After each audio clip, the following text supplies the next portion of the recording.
Black Lives Matter movement continues to grow. There is concern with one of the groups that helps fundraising for this organization, specifically a person who sits on the board for that organization. Joining us now to talk more about this is retired New York Police Department Commissioner Bernie Kerik. Bernie, it's good to see you tonight. Thanks, Ginger. All right, well, the person at the focus of this concern by many is someone named Susan Rosenberg, and you have firsthand dealings with her. So tell me who she is and what she's done. Well, Susan Rosenberg is somebody that was convicted in 1985. She possessed 640 pounds of explosives. She had been involved in a number of criminal events in New York City and the tri-state area. She was a member of the Weather Underground and the May 19th Communist Organization. She was sentenced to 58 years in prison. And she was also involved she was a getaway driver in a Brinks armored car robbery in which 2 cops were killed and a security guard was killed. So she went to prison for 58 years and she was commuted. Her sentence was commuted after 16 years by President Clinton on his last day in office. He let her out of prison. And she came out and she has spoken at numerous universities. She has, taught in different schools. And she recently obtained a position as on the board of directors for a fundraising group that does all the fundraising, or a substantial amount of it, for Black Lives Matter. And, the problem I have with this is nobody's really paying attention to the organization of Black Lives Matter in a much broader and bigger picture. So you have a terrorist, a convicted terrorist, somebody that wanted the overthrow of the United States government, somebody that was anti-capitalism, anti-American back in the 60s, 70s, and early 80s.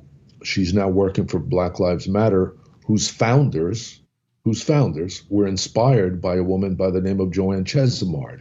Joanne Chesimard, who today goes by the African name Assata Shakur. She lives in Cuba in exile after she executed a New Jersey state trooper and was involved in a number of bombings and robberies back in the 60s, 70s, and early 80s. 60s and 70s, I should say. She was captured in 1973 after she killed a trooper on the New Jersey Turnpike. She escaped from prison eventually in 1979, and she's been in Cuba ever since. She was the inspiration for Black Lives Matter. And you have a terrorist that was affiliated with her who does their fundraising. So I think, what I see is somebody that was involved in law enforcement at that time. In fact, Susan Rosenberg, when she was convicted, I actually had to escort her. I was the commander of the Passaic County SWAT team. I had to escort her to and from trial during that time. So as somebody that's been there, that lived through those times, I see history repeating itself. What is Black Lives Matter? They're a radical left-wing revolutionary group that wants the overthrow of this government. They're not really about Black lives. They're not concerned with Black lives, because if they were, they'd be in Chicago marching every night. They'd be in Baltimore. They'd be in Cleveland. They'd be in Milwaukee or Minnesota. Or I can give you 20 other cities that are run by Democrats in this country that have the highest crime rate, the highest violence rate, and the highest murder rates. Right, and Bernie, who's being murdered? Yeah, there's a lot to unpack here, and I want to, because I want to address some of these right off the bat. So she's high level in the BLM, and you call the BLM a terrorist organization that the government needs to investigate. Give me some examples for why.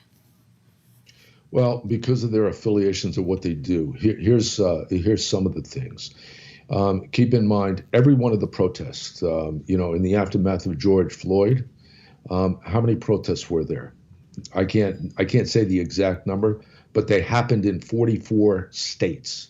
In 44 states, and I think it was about 76 cities.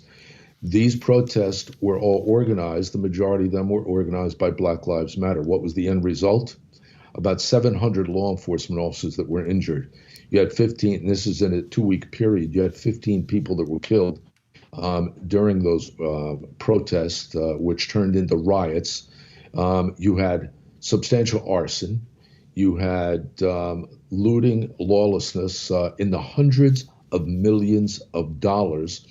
And nobody can tell me, especially given what I know and the jobs I've done, this was a fluke. This was coincidental. This was extremely organized. It was something that was put together in mass, and it was done in conjunction with Black Lives Matter and Antifa. So between these two groups, and this is exactly what I'm talking about, history repeating itself. All these organizations that was affiliated with Rosenberg and Chesimard back in the 60s and 70s, whether it was the Black Liberation Army, the Black Panther Party, the FALN, the May 19th Communist Organization, the Weather Underground, all of them, they eventually went underground because their criminal activity resulted in law enforcement going after them. That's what you're going to see right now.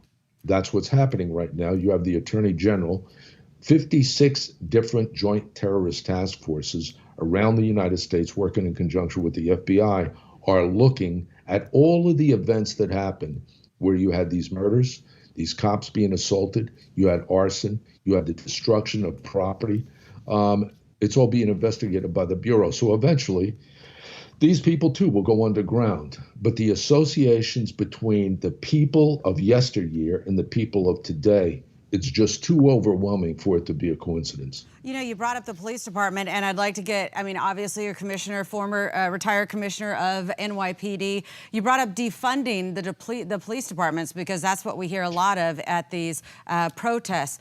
Weigh in on what defunding a police department actually means.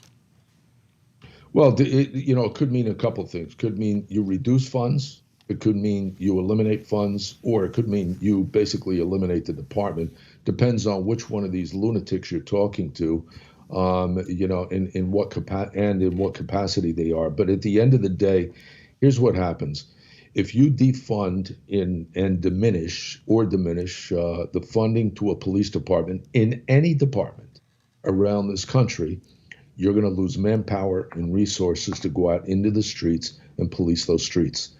Well, ironically, all these crazy people that are saying defund the police, they're doing it in cities where you have the highest crime rate, where you have the most violent crime rate, where you have the highest murder rates. Chicago, you have more shootings and murders on a weekend than you have in Iraq. Okay, you don't want to defund the police or diminish their budget in any way. In fact, what you want to do is you want to create a federal task force in conjunction with those departments to basically go after the bad guys, get the guns off the streets, go after the gangs, go after the drugs. That's not what they're doing. They want to defund and diminish. The unfortunate thing here, Ginger, is you know who suffers? You know who really suffers? The Black community. Because that's where the violent crime is the highest. That's where the murder rates are the highest. So you can diminish, you can defund all you want. Who's going to suffer? Those communities are going to suffer. Very interesting words tonight, Bernie. History repeating itself, definitely giving us a lot to think about. I really appreciate your time tonight. Ginger, thank you. All right, be well.